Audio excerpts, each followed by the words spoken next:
Thank you for being with me. I'm going to continue with the Western Women's Reader, the remarkable writings of women who shaped the American West, spanning 300 years. We are on page 237. Wiley Dog is in here, so he'll be making some noises, apparently. All right, we continue with Catherine Ann Porter, 1890 through 1980. The Porters left Kentucky in 1857 with one slave, age 38, male, one slave, age 21, female, one slave, age 4, male, and one slave, age 1, male. They moved to Indian Creek in Brown County, Texas, where Catherine Ann was born in 1890 into a God-forsaken wilderness of lions, monkeys, and snakes. Her given name was Callie Russell, for a childhood friend of the mother. Texas was both heartache and home, a landscape filled with memories of family and of grief. Porter began writing for newspapers in Denver and Chicago and published her first story, Maria Conception, in 1922. Flowering Judas, 1930, was followed by a series of collections of her short stories, Hacienda, 1934, Noon Wine, 1937, and Pale Horse, Pale Rider, 1939. The life she led had something of the itinerant about it. She supported herself by fellowships, by retreats at the Writers' Colony at Yaddo, at a series of universities, as writer-in-residence, as an uncredited screenwriter in Hollywood. She had the curious ability to set herself in the midst of historical events. She was in Greenwich Village in the 1920s, in Mexico City during the Auvergnat Revolution, in Berlin during Hitler's rise to power, in Paris just before the outbreak of World War II. Her biographer notes that when she was 82, she was at Cape Canaveral for the launch of the rocket to the moon, covering the event for Playboy magazine. Porter was a writer of subtlety. There's that word. Subtlety. There we go. One for whom landscapes was always full of suggestion and mystery. The title of the collection, which contained The Journey, The Leaning Tower, 1944, may have come from Canto XXXIII of Dante's Inferno, and the story of Ugolino of Pisa, who starved to death in a tower. But the journey is of two old women, one black and one white, talking about God, about heaven, about planting a new hedge of rose bushes. Time has erased color, and even the family about them have become a tangled world, half white, half black, mingling steadily, and the confusion growing ever deeper. Her first novel, Ship of Fools, 1962, was a tale of an ocean voyage of a group of Germans going back to Germany in 1931, after living as exiles in Mexico. Identities were ambiguous, and place had given way to changing the placeless ocean. She won both a Pulitzer Prize and a National Book Award, but many among her readers have always preferred the stories of Texas, and the landscapes close to her roots have always held particular luminosity. Although Porter is not always included in the lists of Western writers, her Texan roots shine through as they do in the story of two old women.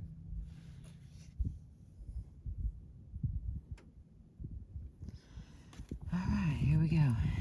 This is a long one. Thanks for being with me. The Journey.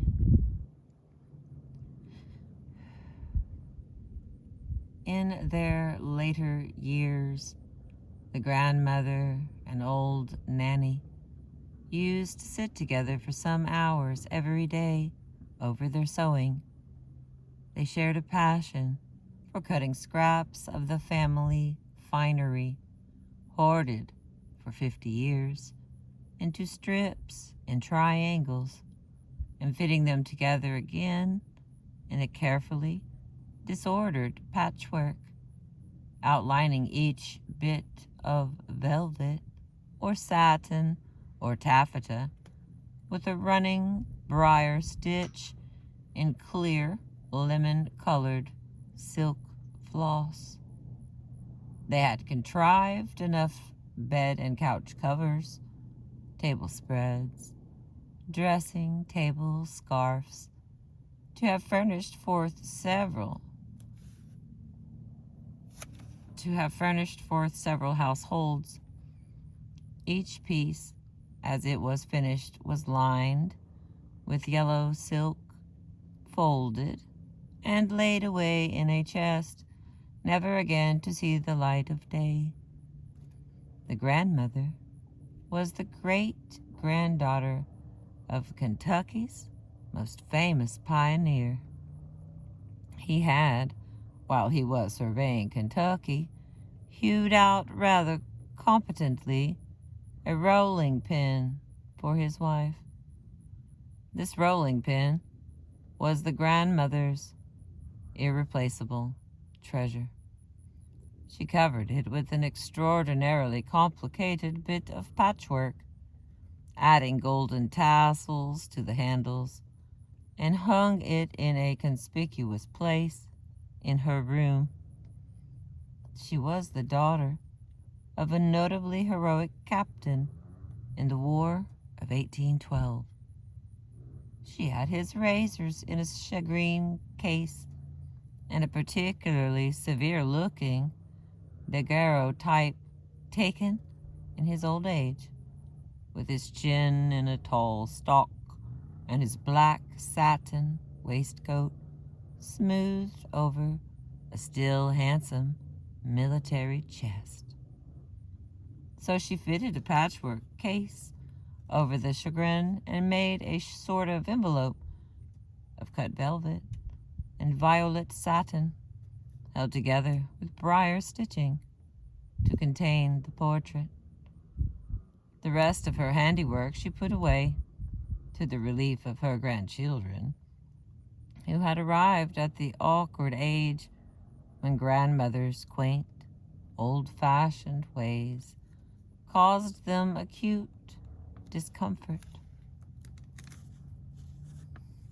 In the summer, the women sat under the mingled trees of the side garden, which commanded a view of the east wing, the front and back porches, a good part of the front garden, and a corner of the small fig grove. Their choice of this location was a part of their domestic strategy. Very little escaped them. A glance, now and then, would serve to keep them fairly well informed as to what was going on in the whole place. It is true, they had not seen Miranda the day she pulled up the whole mint bed to give it to a pleasant, strange young woman who stopped and asked her for a sprig of fresh mint. They had never found out who stole the giant pomegranates growing too near the fence. They had not been in time to stop Paul from setting himself on fire while experimenting with a miniature blowtorch. But they had been on the scene to extinguish him with rogues, to pour oil on him, and to lecture him. They never saw Maria climbing trees, a mania she had to indulge or pine away, for she chose tall ones on the opposite side of the house. But such casualties were so minor, a part of the perpetual round of events, that they did not feel defeated, nor that their strategy was a failure. Summer, in many ways so desirable a season, had its drawbacks. Children were everywhere at once, and the Negroes loved lying under the hackberry grove back of the barns, playing 7-up and eating watermelons. The summer house was in a small town a few miles from the farm, a compromise between the rigorously ordered house in the city and the sprawling old farmhouse which grandmother had built with such pride and pains. It had, she often said, none of the advantages of either country or city, and all the discomforts of both. But the children loved it. During the winters in the city, they sat in grandmother's room, a large, squarish place with a small coal grate. All the sounds of life in the household seemed to converge there, echo, retreat, and return. Grandmother and Aunt Nanny knew the whole complicated code of sounds, could interpret and comment on them by an exchange of glances, a lifted eyebrow, or a tiny pause in their talk. They talked about the past, really. Always about the past. Even the future seemed like something gone and done with when they spoke of it. It did not seem an extension of their past, but a repetition of it. They would agree that nothing remained of life as they had known it. The world was changing swiftly, but by the mysterious logic of hope, they insisted that each change was probably the last. Or if not, a series of changes might bring them blessedly back full circle to the old ways they had known. Who knows why they loved their past? It had been bitter for them both. They had questioned the burdensome rule they lived by every day of their lives, but without rebellion and without expecting an answer. This unbroken thread of inquiry in their minds contained no doubt as to their utter rightness and justice of the basic laws of human existence, founded as they were on God's plan. But they wondered perpetually, with only a hint now and then to each other of the uneasiness of their hearts, how so much suffering and confusion could have been built up and maintained on such a foundation. The grandmother's role was authority. She knew that. It was her duty to portion out activities, to urge or restrain where necessary, to teach morals, manners, and religion, to punish and reward her own household according to a fixed code. Her own doubts, hesitations, she concealed. Also, she reminded herself as a matter of duty. Old Nanny had no ideas at all as to her place in the world.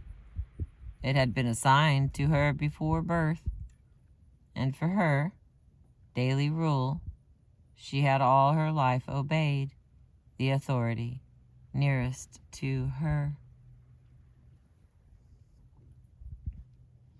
So they talked about God, about heaven, about planting a new hedge of rose bushes, about the new ways of preserving fruit and vegetables, about eternity and their mutual hope that they might pass it happily together, and often a scrap of silk under their hands would start them on long trains of family reminiscences. They were always amused to notice again how the working of their memories differed in such important ways. Nanny could recall names to perfection. She could always say what the weather had been like on all important occasions, what certain ladies had worn, how handsome certain gentlemen had been, what there had been to eat and drink. Grandmother had masses of dates in her mind, and no memories attached to them. Her memories of events seemed detached and floating beyond time. For example, the 26th of August, 1871, had been some sort of red letter day for her. She had said to herself then that never would she forget that date. And indeed, she remembered it well.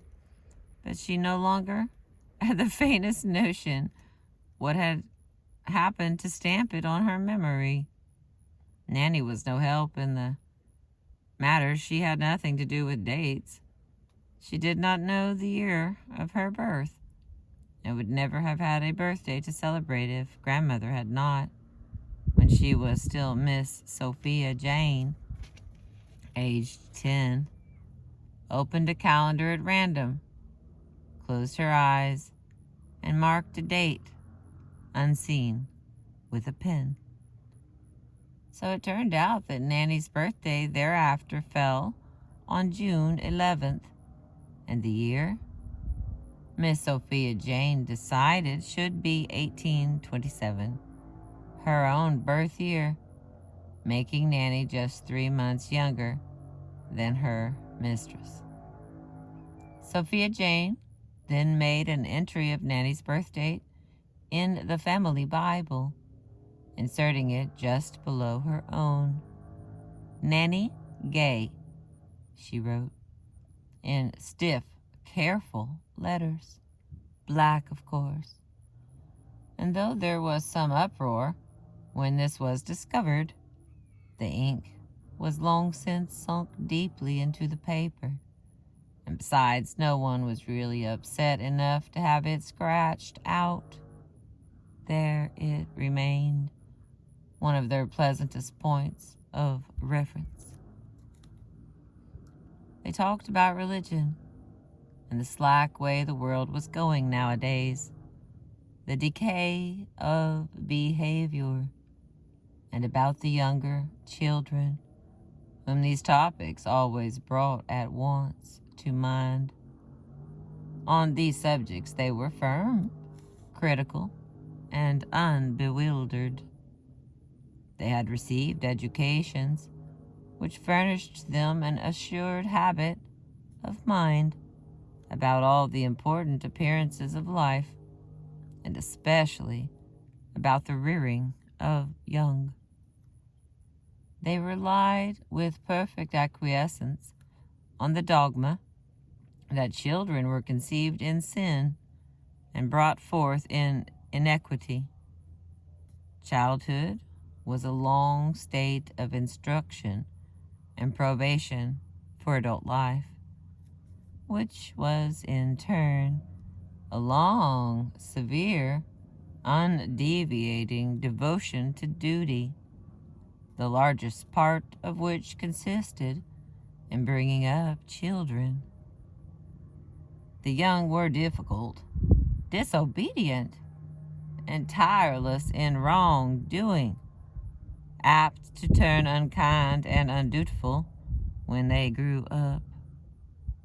In spite of all one had done for them, or had tried to do, for small, painful doubts rose in them now and again when they looked at their completed works. Nanny couldn't abide her newfangled grandchildren. Worthless, shiftless lot, just plain scum, Miss Sophia Jane. I can't understand it after all the raising they had. The grandmother defended them and despised her own second generation heartily, too, for she sincerely found grave faults in them, which Nanny defended in turn. When they are little, they trample on your feet. When they grow up, they trample on your heart. This was about all there was to say about children in any generation. But the fascination of the theme was endless. They said it thoroughly over and over, with thousands of small variations, with always an example among their own friends or family connections to prove it.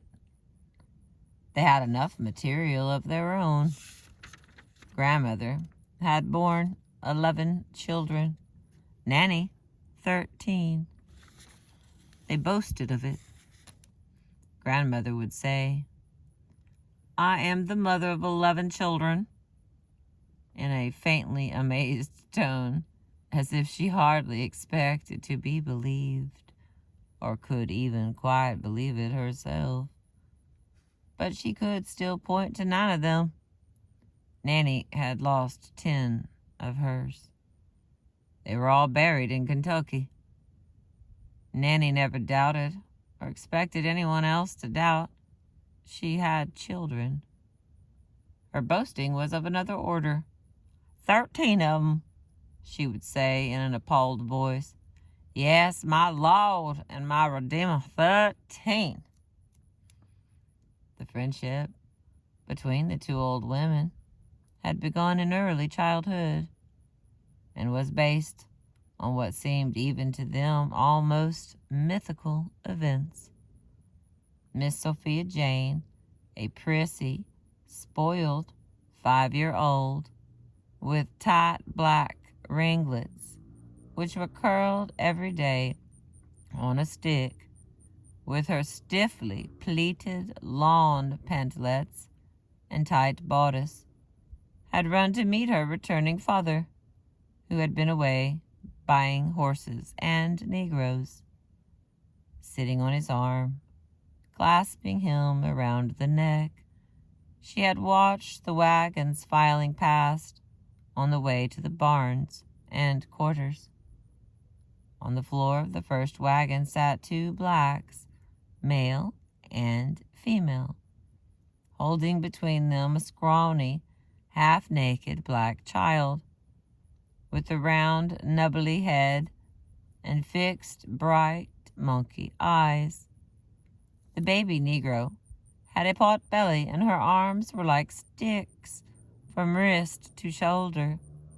She clung with narrow, withered, black leather fingers to her parents, a hand on each. I want the little one, said Sophia Jane to her father, nuzzling his cheek and pointing. I want that one to play with.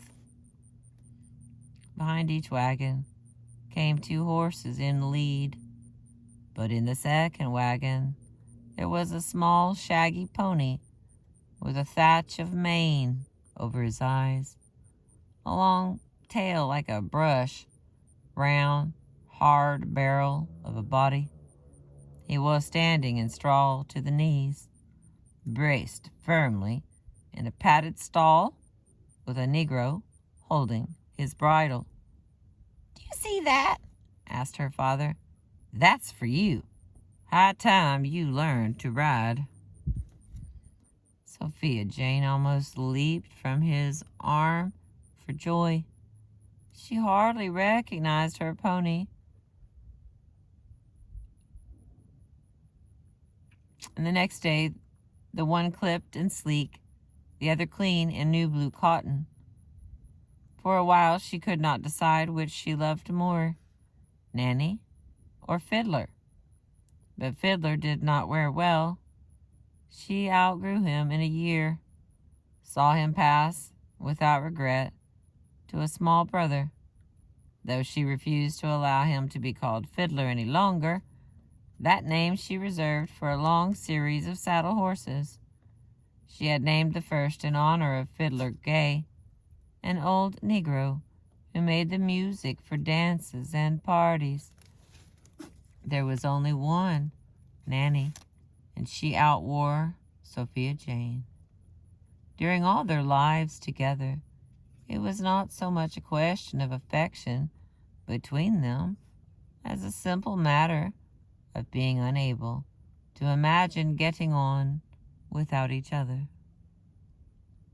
Nanny remembered well being on a shallow platform out in front of a great building in a large, busy place, the first town she had ever seen. Her father and mother were with her, and there was a thick crowd around them. There were several other small groups of Negroes huddled together with white men, bustling them about now and then. She had never seen any of these faces before, and she never saw but one of them again.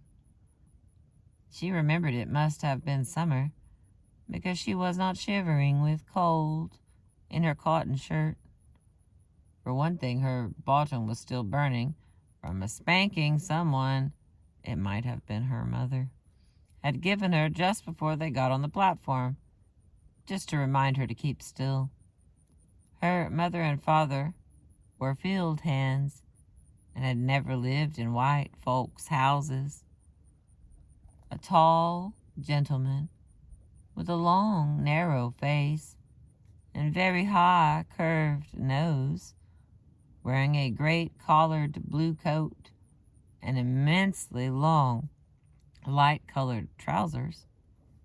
Nanny could close her eyes and see him again clearly as he looked that day, stepping up near them suddenly, while a great hubbub rose.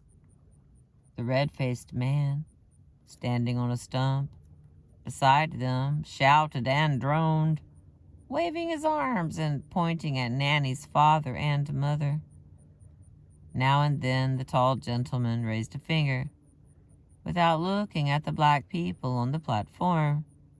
Suddenly the shouting died down. The tall gentleman walked over and said to Nanny's father and mother, Well, Steenie, Mr. Jimerson's coming to get you in a minute." He poked Nanny in the stomach with a thickly gloved forefinger. "Regular crowbait," he said to the auctioneer. "I should have had Lagniappe with this one." Lagniappe, with this one. "Pretty worthless article right now, sir, I agree with you," said the auctioneer. "But it'll grow out of it. As for the team, you won't find a better, I swear." "I've had an eye on 'em for years," said the tall gentleman, and walked away, motioning as he went to a fat man sitting on a wagon tongue, spitting quantities of tobacco juice. The fat man rose and came over to Nanny and her parents. Nanny had been sold for $20. A gift, you might say. Hardly sold at all. She learned that a really choice slave sometimes cost more than $1,000. She lived to hear slaves brag about how much they had cost. She had not known how little she fetched on the block until her own mother taunted her with it. This was after Nanny had gone to live for good at the big house, and her mother and father were still in the fields. They lived and worked and died there. A good worming had cured Nanny's pot belly. She thrived on plentiful food and a species of kindness, not so indulgent, maybe, as that given to the puppies. Still, it more than fulfilled her notions of good fortune.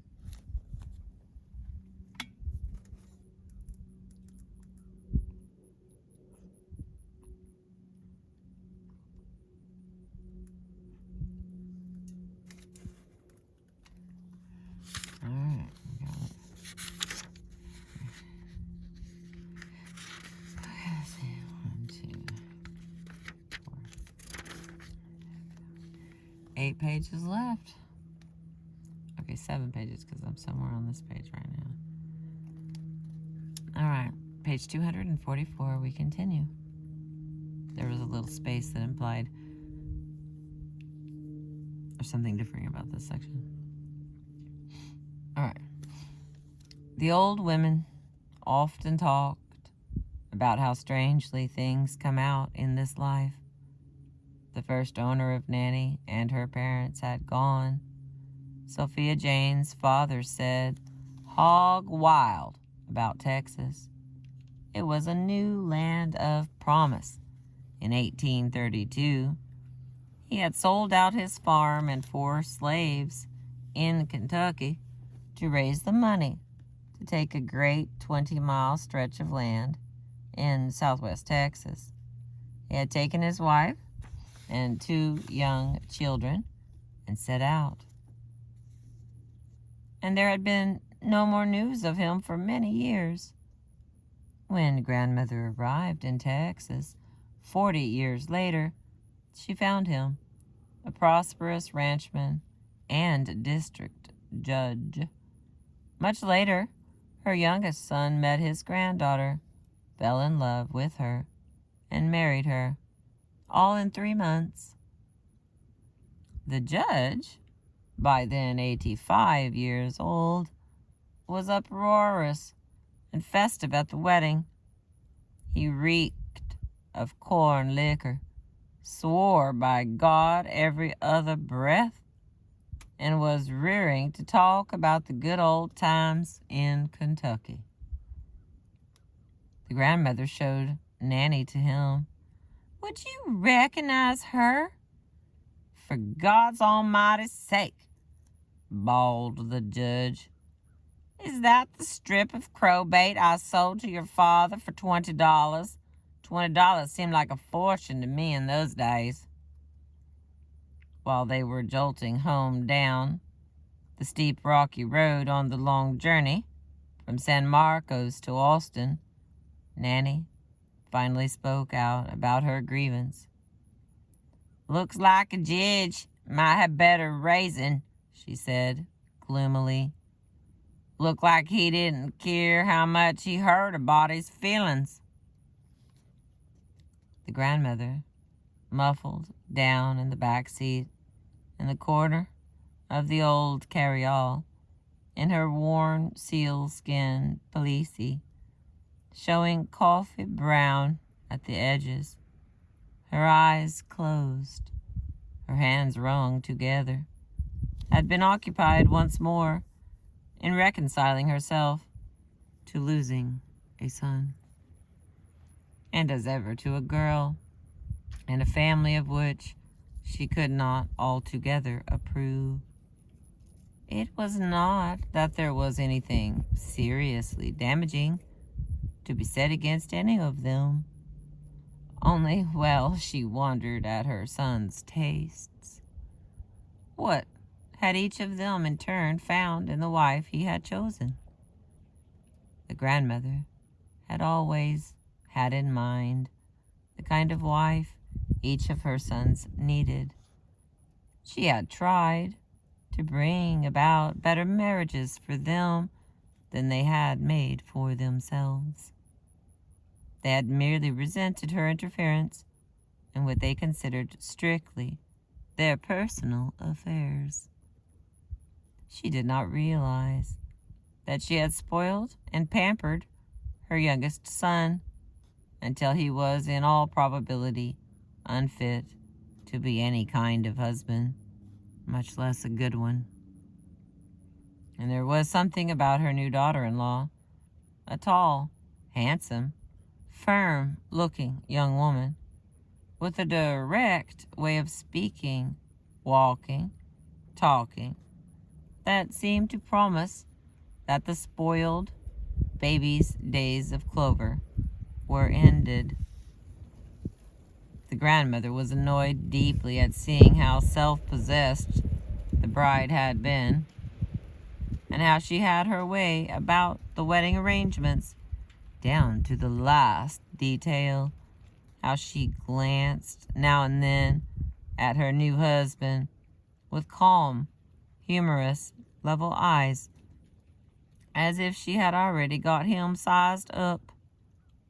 She had even suggested at the wedding dinner that her idea of a honeymoon would be to follow the chuck wagon on the roundup and help in the cattle branding on her father's ranch.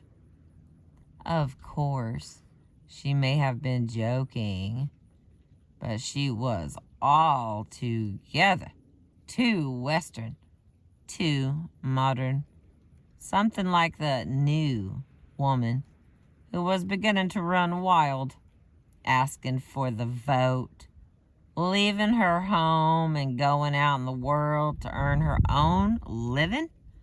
The grandmother's narrow body shuddered to the bone at the thought of a woman so unsexing themselves.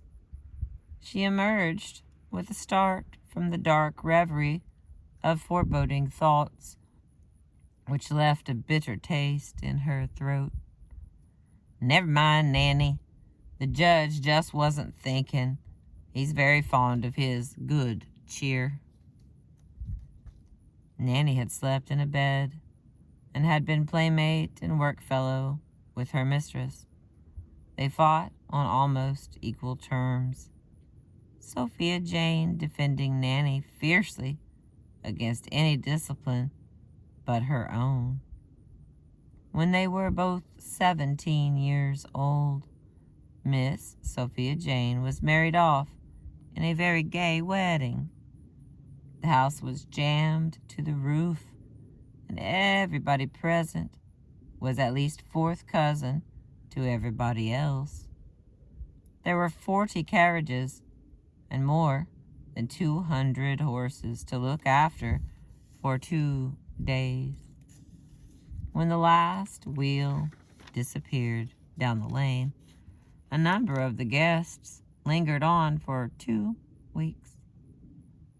The larders and bins were half empty, and the place looked as if a troop of cavalry had been over it. A few days later, Nanny was married off to a boy she had known ever since she came to the family, and they were given as a wedding present to Miss Sophia Jane. Miss Sophia Jane and Nanny had then started their grim and terrible race of procreation, a child every 16 months or so, with Nanny nursing both, and Sophia Jane, in dreadful discomfort, suppressing her milk with bandages and spirits of wine. When they each had produced their 4th child, Nanny almost died of puerperal fever. Sophia Jane nursed both children. She named the black baby Charlie and her own child Stephen, and she fed them justly turn about, not favoring the white over the black, as Nanny felt obliged to do. Her husband was shocked, tried to forbid her. Her mother came to see her and reasoned with her. They found her very difficult and quite stubborn. She had already begun to develop her implicit character, which was altogether just, humane, proud, and simple. She had many small vanities and weaknesses on the surface, a love of luxury, and a tendency to resent criticism. This tendency was based on her feeling of superiority in judgment and sensibility to almost everyone around her. It made her very hard to manage. She had a quiet way of holding her ground, which convinced her antagonist that she would really die, not just threaten to, rather than give way. She had learned, now that she was badly cheated in giving her children to another woman to feed, she resolved never again to be cheated in just that way.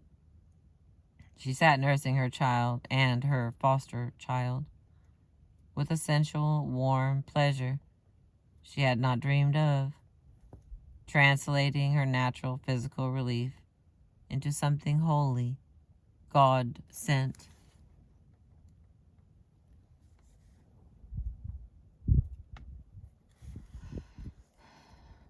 All right, hang on, let me get back.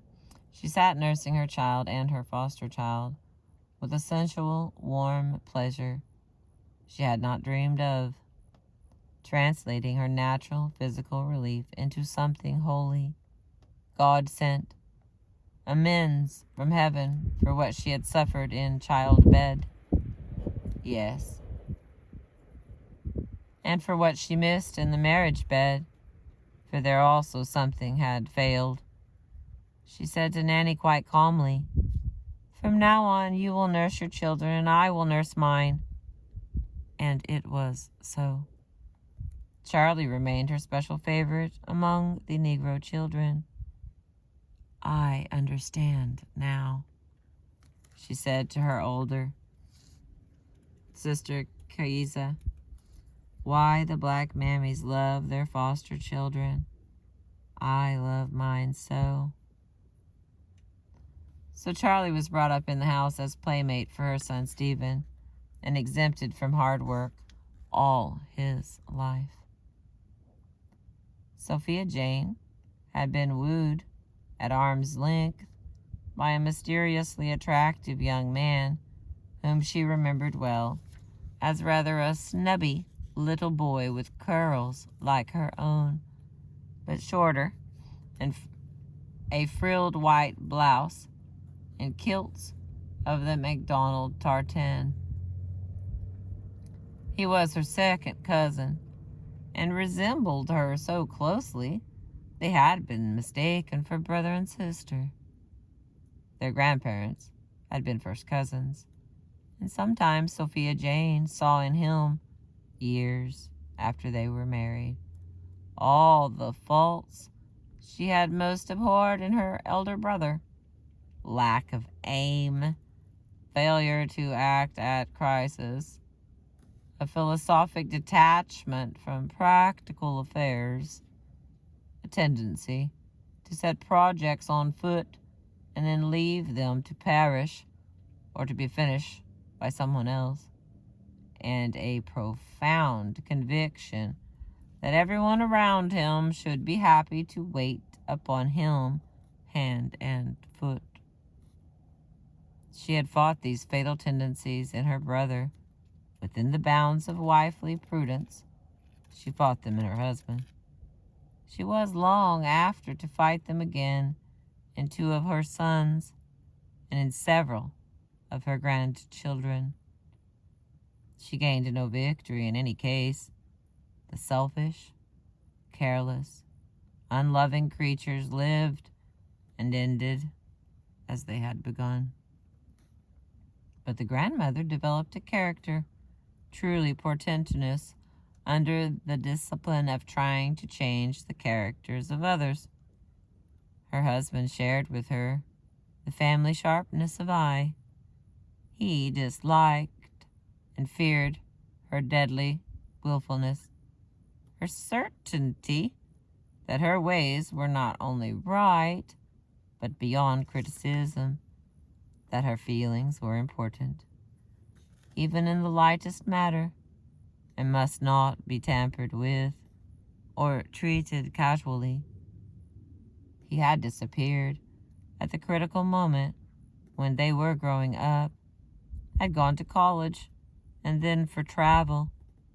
She forgot him for a long time, and when she saw him again, forgot him as he had been once for all.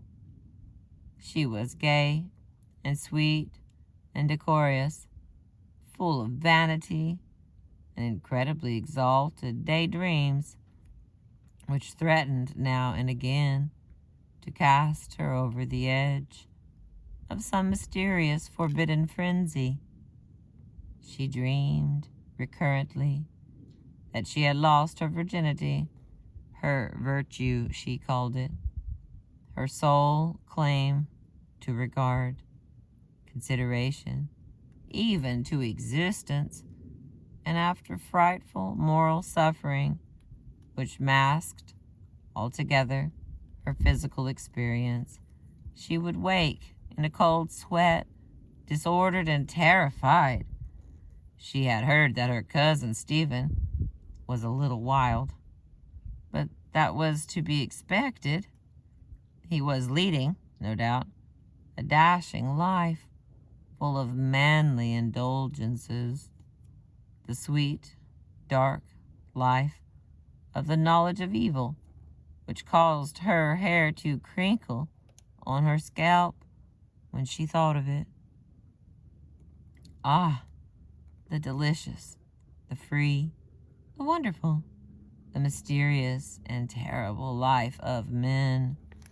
She thought about it a great deal. Little daydreamer, her mother or father would say to her, surprising her in a brown study, eyes moist, lips smiling vaguely over her embroidery or her book, or with hands fallen on her lap, her face turned away to a blank wall.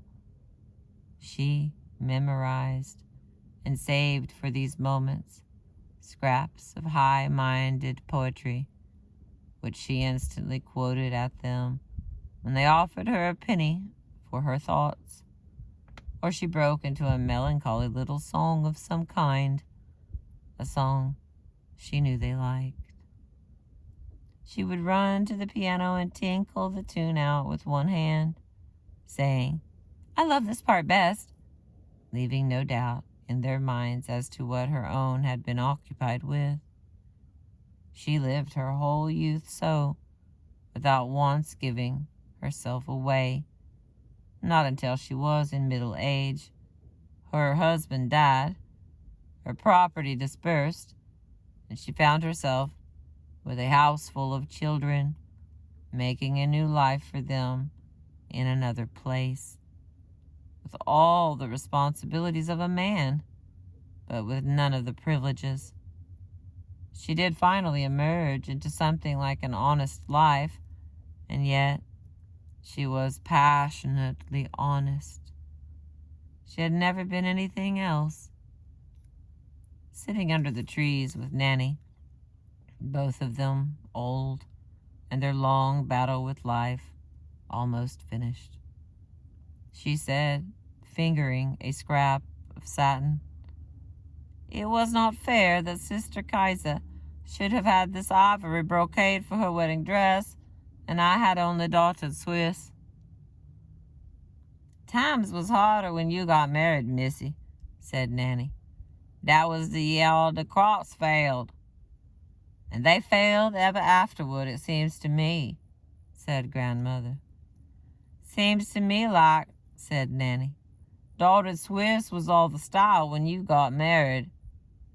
"I never cared for it," said grandmother. All right. And there's a small space and we continue. Nanny, born in slavery, was pleased to think she would not die in it. She was wounded, not so much by her state of being as by the word describing it. Emancipation was a sweet word to her.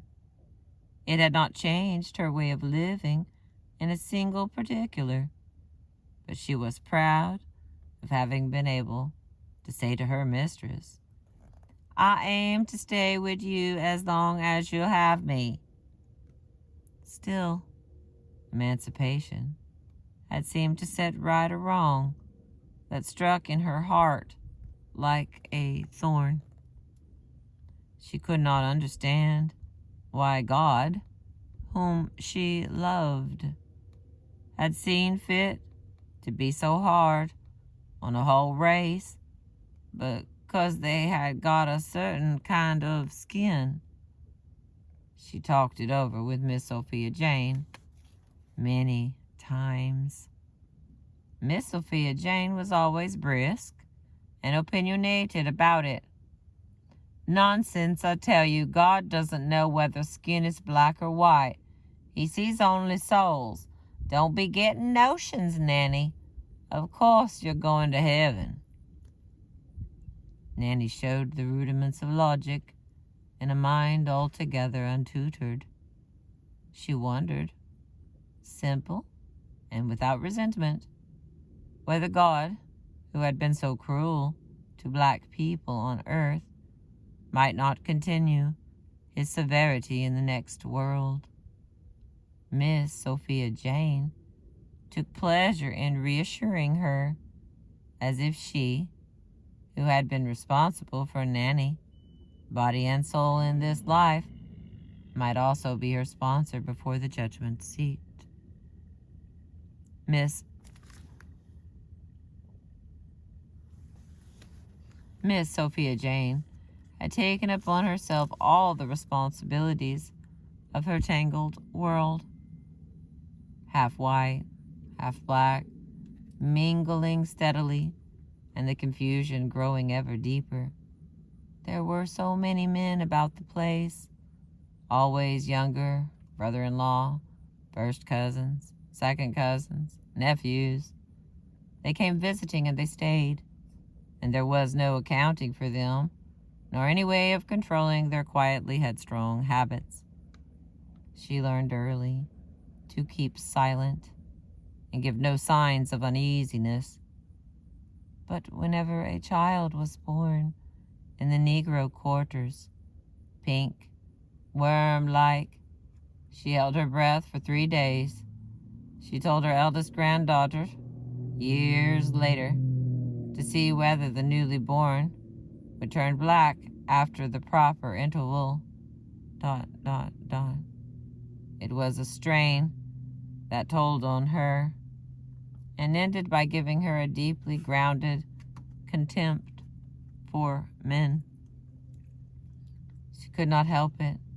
She despised men. She despised them and was ruled by them. Her husband threw away her dowry and her property in wild investments in strange territories, Louisiana, Texas, and without protest she watched him play away her substance like a gambler. She felt that she could have managed her affairs profitably, but her natural activities lay elsewhere. It was the business of a man to make all decisions and dispose of all financial matters. Yet when she got the reins in her hands, her sons could persuade her to this and that enterprise or investment. Against her will and judgment, she accepted their advice. And among them they managed to break up once more the strongholds she had built for the future of her family.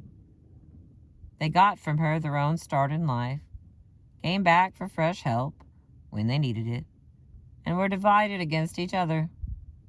She saw it as her natural duty to provide for her household after her husband had fought stubbornly through the war along with every other man of military age in the connection, had been wounded, had lingered helpless, and had died of his wound long after the great fervor and excitement had faded in hopeless defeat. When to be a man wounded and ruined in the war was merely to have proved oneself, perhaps, more heroic than wise. Left so, she drew her family together and set out for Louisiana, where her husband, with her money, had bought a sugar refinery. There was going to be a fortune in sugar, he said, not in raising the raw material, but in manufacturing it. He had schemes in his head for operating cotton gins, flour mills, refineries. Had he lived, ... But he did not live. And Sophia Jane had hardly repaired the house she bought and got the orchard planted when she saw that, in her hands, the sugar refinery was going to be a failure. She sold out at a loss and went on to Texas, where her husband had bought cheaply some years before a large tract of fertile black land in an almost unsettled part of the country. She had with her 9 children, the youngest about 2, the eldest about 17 years old, Nanny and her 3 sons, Uncle Jim, Billy, and 2 other Negroes, all in good health, full of hope, and greatly desiring to live. Her husband's ghost persisted in her.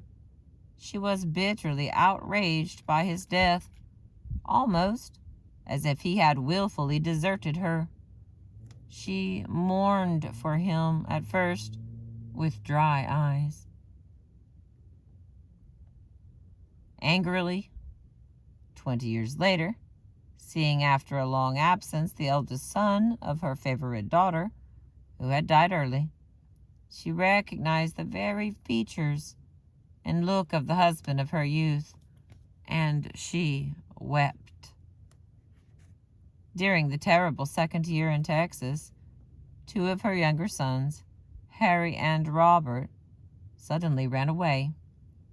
They chose good weather for it in mid-May. They were almost 7 miles from home when a neighboring farmer saw them, wandered and asked questions, and ended by persuading them into his gig, and so brought them back. Miss Sophia Jane went through the dreary ritual of discipline that she thought appropriate to the occasion.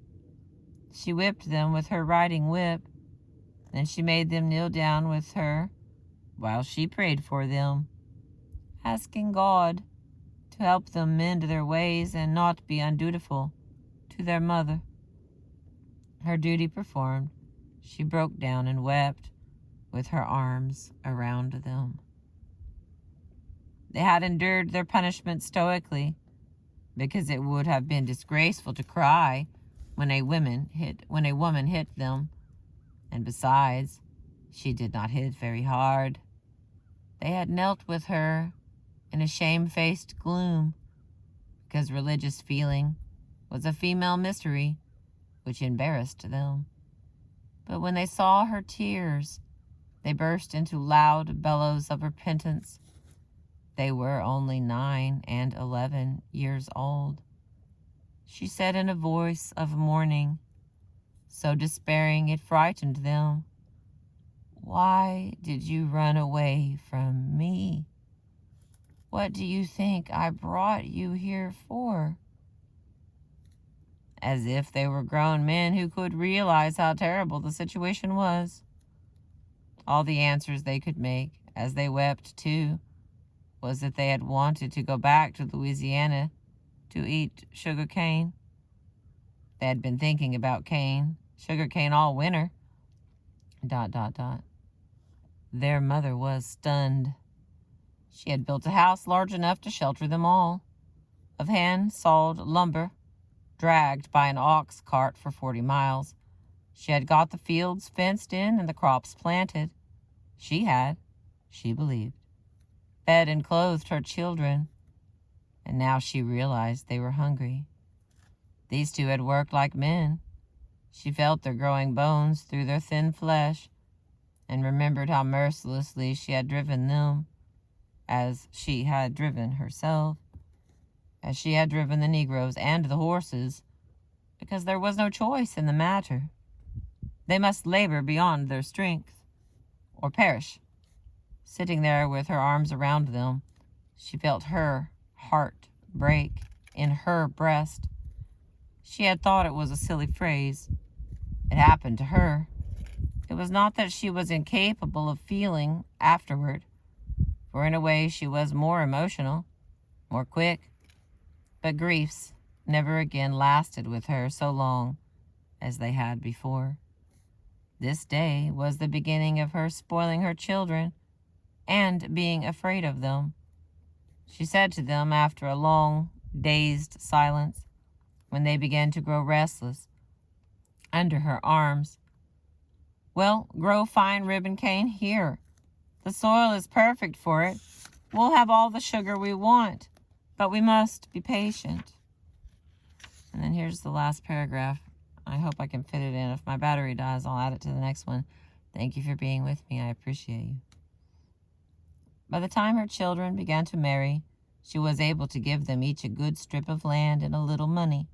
She was able to help them buy more land in places they preferred by selling her own, tract by tract. And she saw them all begin well, though not all of them ended so. They went about their own affairs, scattering out and seeming to lose all that sense of family unity so precious to the grandmother. They bore with her infrequent visits, and her advice, and her tremendous rightness